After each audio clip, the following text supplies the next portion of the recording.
Welcome back to our YouTube channel Gurmantra Siksha Ka Granth. I am your educator Nidhi Dua, and in previous lectures we have covered about the coordination compounds, and now in this lecture we will cover up the next topic of coordination compound, that is valence bond theory and crystal field theory. Basically we will talk about the theoretical part in this lecture. So now without any further delay, let's begin our topic. Number one topic is valence bond theory. So this theory was mainly developed by Linus Pauling. Linus Pauling explained the valence bond theory in case of complex compounds. And the main features of the theory are: number one is every metal ion, when it forms a complex compound, undergoes a formation of bond, and that bond formation is known as coordinate covalent bond. So number one, the metal ion always forms a coordinate covalent bond. During the formation of this coordinate covalent bond, the metal ion acts as an electron pair acceptor, while the ligand present acts as an electron donor. And if the metal ion has to accept the electron pair, so it provides a vacant orbital. For this metal ion, it provides vacant orbital. The number of vacant orbitals provided by metal ion is always equals to the coordination number of that metal ion. The metal ion provides vacant orbitals only after the process of hybridization, and the number of overlappings is always equals to the coordination number. The empty d orbitals involved in the hybridization may be inner n-1d orbital or outer n-d orbital. These complexes are called inner orbital complexes. If the complex involved is n-1d orbital, then it is known as inner orbital complex, and if n-d orbital is involved, then this is known as outer orbital. If inner d orbital are involved in hybridization, then it is through only the pairing of unpaired electrons in the d orbital of metal ion. And if it is happening, then such type of complexes will be known as diamagnetic with the low spin complexes. If inner d orbital are involved, then these type of complexes are known as diamagnetic with low spin complexes. Usually outer orbital complexes have paramagnetic nature, hence they are always known as high spin complexes.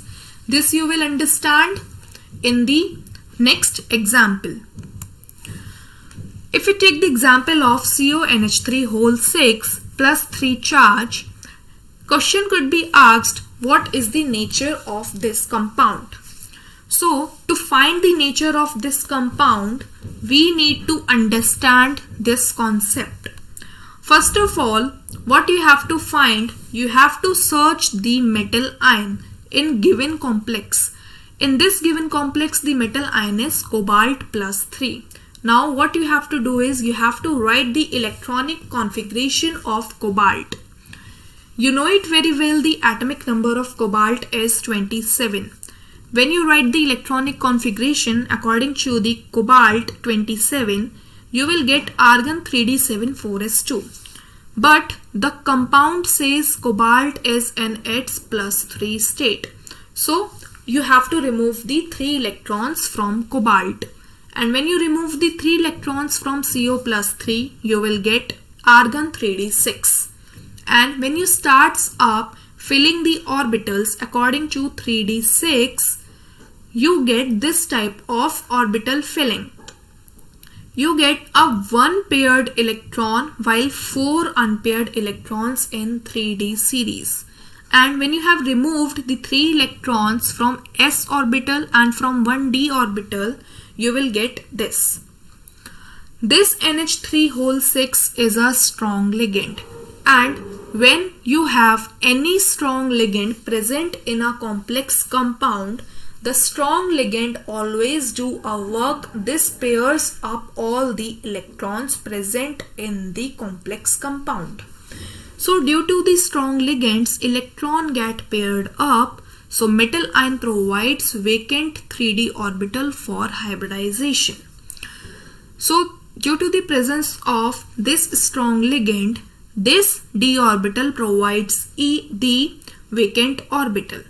So now all the unpaired electrons paired up in case of 3d orbital, and this you can see here. Now if you want to write the hybridization, what you need is you need to write the empty orbitals. Now as you can see, after pairing up, D has two empty orbitals. That's why it is written D2. S has one empty orbital. That's why S, and P has 3 empty orbitals. You have written P3. So the hybridization comes out to be D2sp3 hybridization. And if all the electrons are paired up, then the compound is always diamagnetic complex. And if there is a single unpaired electron, then it will be known as paramagnetic complex.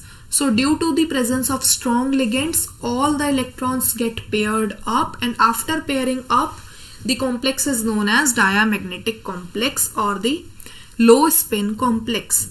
And as you can see here, inner d orbitals are used. That's why this complex is inner orbital complex. Now I hope you all are cleared about this example. These are also the two most common example of this. Now a very important thing, how you will get to know the order of ligands. In a complex compound, the ligand can behave as a strong ligand as well as a weak ligand. So from this series you may conclude that the ligand is of what kind. If the ligand is halogen donor or S donor or oxygen donor, it will behave as a weak ligand for 3d series metal ions, while the nitrogen donor and carbon donor will behave as a strong ligand. As you have seen here, this is NH3-6. This nitrogen behaves as a strong ligand. Why? Because this nitrogen has the lone pairs, and you know it very well, the ligands always donates the paired electrons. So the halogen donor, S donor or oxygen donors always acts as a weak ligand, and nitrogen donor and carbon donor acts as a strong ligand. This is the series of the ligands strength order. This you have to memorize, and after memorizing this series, you will do all the questions directly. The exceptions of this ligands order are 4. Number 1 is all ligands acts as a strong ligand for 4d and 5d series metal ions. H2O and C2O4-2 acts as a strong ligand for CO plus 3, where CO plus 3 has the oxidation number 6. Fluorine is a weak ligand, but it acts as a strong ligand for nickel plus 4, where nickel has the coordination number plus 6. NH3 is the strong ligand, but it acts as the weak ligand for Fe plus 2 and Mn plus 2. Now about the hybridization. If you know the coordination number of a complex, then you can directly tell the hybridization of the complex and the shape of that complex. So this is the most important slide of this lecture. You have to memorize all the points. You have to keep all the points in your mind. Now the drawbacks of VBT. There were some drawbacks of valence bond theory. Number 1 is VBT cannot explain the color and stability of complex. This is the most important drawback of VBT. Number 2 about the pairing of electrons, and number 3 is the d electron transference. To overcome these drawbacks, a new theory came, and the theory named was crystal field theory. This theory was given by Bethe and Vleck. Two scientists were there, and the crystal field theory was given by Bethe and Vlek. According to Bethe and Vlek, when a ligand approaches to the metal ion, the d orbital of that metal ion undergoes the splitting formation into two sets. Means when a ligand approaches to metal ion, that metal ion d orbital undergoes a splitting, and after the splitting, two sets are formed. Number one is higher energy set and number two is lower energy set. Higher energy set is your Eg set and lower energy set is known as T2G set. Eg set has two orbitals dx2y2 and dz2, while a lower energy set has dxy, dyz and dxz. If the ligand approaching is strong basic, means if there is a strong ligand, then more splitting of d orbitals will be bought, and the energy difference between two sets of energies, the T2G and in between Eg, this will be very high. Under these conditions, the electron of d orbital of metal ions get paired up and T2G set of orbitals. This result in the formation of diamagnetic complex. If the strong ligand approaches the metal ion, then in case of T2G set, all the electrons get paired up and the formation of diamagnetic complex takes place. While if the ligand is weakly basic, if there is weak ligand present and it is approaching the metal ion, then the d orbitals undergoes less splitting and the energy difference between T2G and Eg is also less. Therefore, paramagnetic complexes are formed. Okay, this is about the crystal field theory. As you can see here, there are 5 orbitals present. In case of d orbitals, when the ligand approaches the metal ion, these 5 orbitals divided into two sets. Number 1 is Eg set and number 2 is T2G set. When strong ligand approaches like Cn, Co, the difference between Eg and T2G is very large, and this energy difference is denoted by delta, not large. While if the weak ligand approaches the metal ion, then splitting of d orbitals is less and the energy difference between Eg and T2 is very small. Okay, so this is about the crystal field theory. Now the factors affecting the stability of complexes. The stability of complexes of some of the cation having same charge but different ionic radii decreases with increasing in ionic radii. Okay, a strong basic ligand forms more stable complex with the metal ion. A strong basic ligand forms more stable complex, while a weak ligand forms the least stable complex.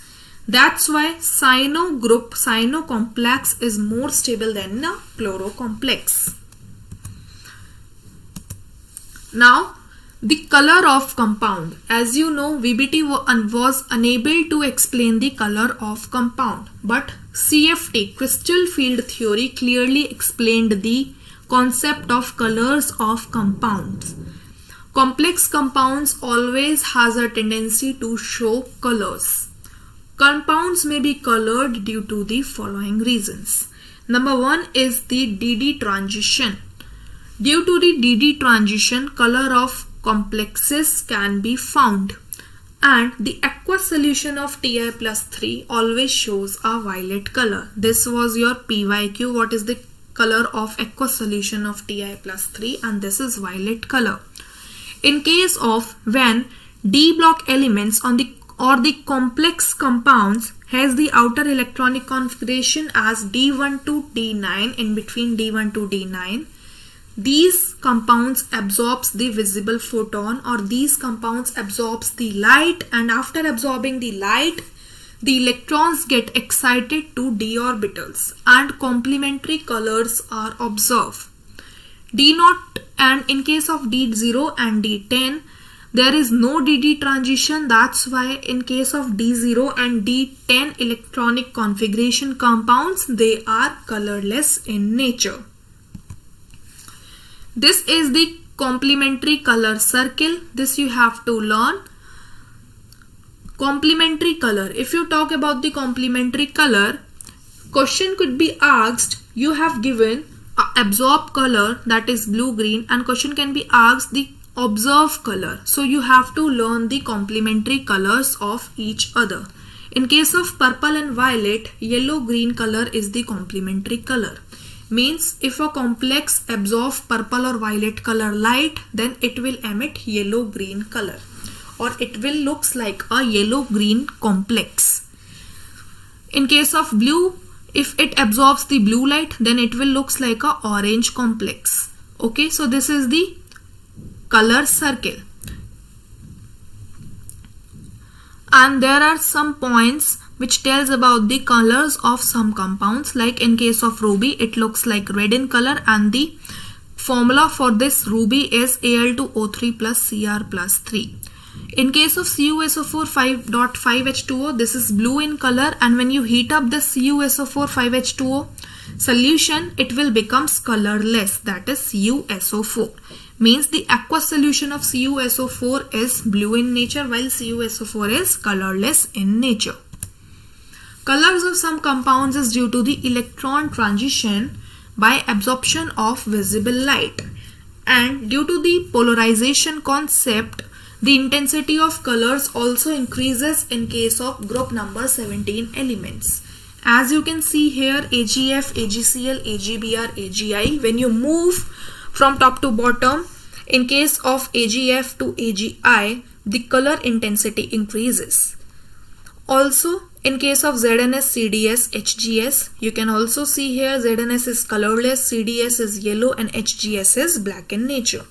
Next is electron transition from HOMO to LUMO. The fluorine F2, Cl2, Br2 and I2 has different colors. This you have to memorize.